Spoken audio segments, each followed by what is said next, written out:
want to speak to you guys about shoulder rotation in the backswing and whether it's a good thing for you to add into your golf swing or whether it's something that could hinder your performance. It's a pretty popular thing at the moment. A lot of guys trying to get a huge big shoulder turn. It's seen by some of the best players in the world, but today I want to show you guys how it's also not seen by some of the best players in the world. The world number one, Jon Rahm, at the moment, he's got one of the shortest shoulder turns on the PGA Tour, and I'll show you my gears data shortly to display just how little shoulder turn he's got versus someone like Rory McIlroy. And I think the thing that you need to be careful and make sure that you're looking at when trying to make a change like shoulder turn in your backswing is where are you at impact. So for example, if a player's coming in and they're 10 degrees too close to impact, it wouldn't be a great idea for you to add another 20 degrees of shoulder rotation at the top, because you're trying to get more open at impact and you're adding 20 degrees of rotation in your backswing to try and get more open, and some players just aren't physically capable of doing that. I'll show you some footage on the gears shortly that displays how a 50-degree difference in the shoulder rotation at the top of the swing, but only a 2-degree difference at impact from both of these great players. So my advice would be, if you're a rotational player and you suffer with getting too open, maybe with your hips and your upper body, then it'd be a great idea to add in a little bit of turn, because you can still unwind, but we're going to end up in a good ballpark at impact, 10-12 degrees open with the shoulders, which is a very, very common figure. Where on the other hand, if you struggle to really get open and unwind your body and you're coming in too closed, then I'd certainly recommend not adding shoulder turn in your backswing to help you to get in that impact of about 10 to 12 degrees open. So there's a couple of things to look at there in your backswing and to think about. So firstly, look at where you are at impact and then sort of make a plan in your backswing based around where you want to start ending up at impact.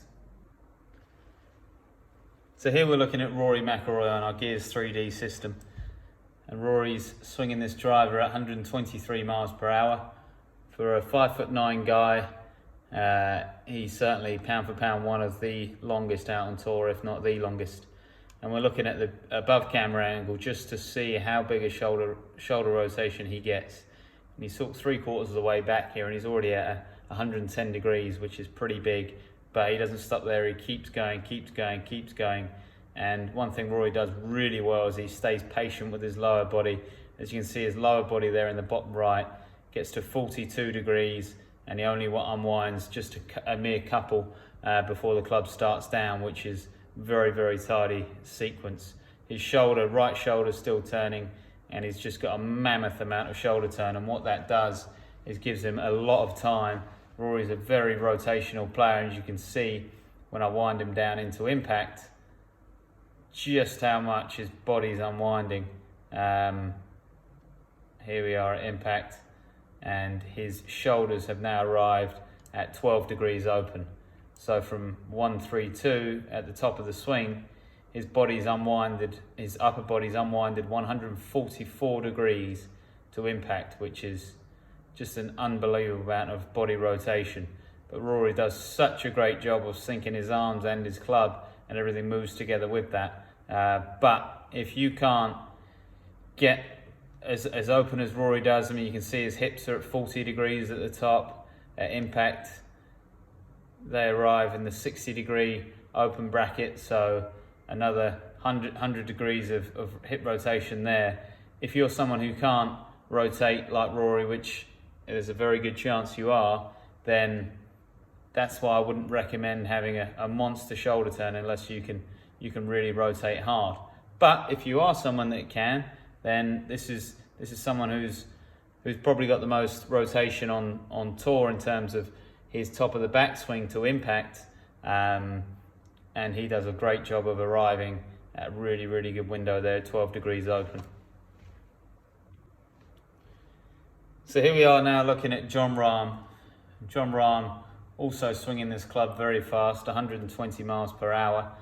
Obviously a very long hitter and one of the best drivers of the ball. Him and Rory are probably neck and neck off the tee. both two of the best drivers of the ball in the game, and you're going to see the difference in their swings and how it's important to swing your own swing.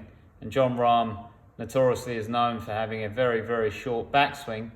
And as you can see at the top, by the time the club's starting down, his shoulders are at 84 degrees. They did reach up to 89 there, slightly unwinding a little bit early, which assists with John's lag. And he's at 84 degrees there at the top.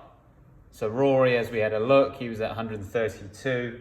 Jon Rahm at 84, which is an unbelievable difference.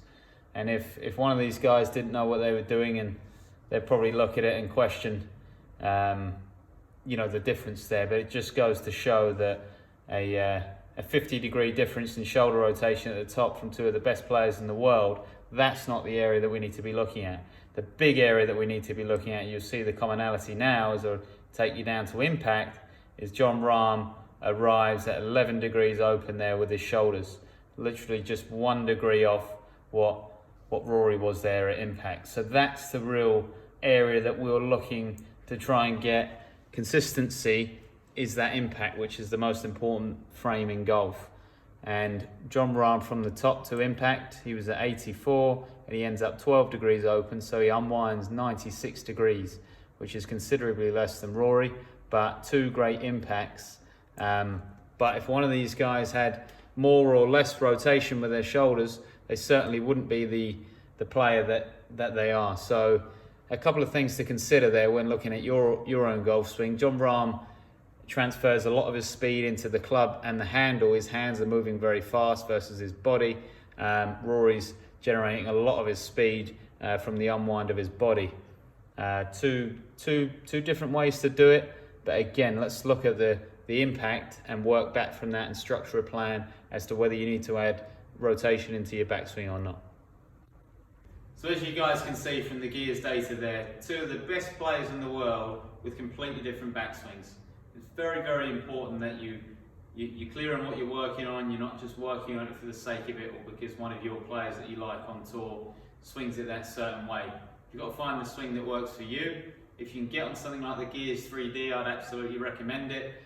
Get your impact measured and then structure a plan based around that.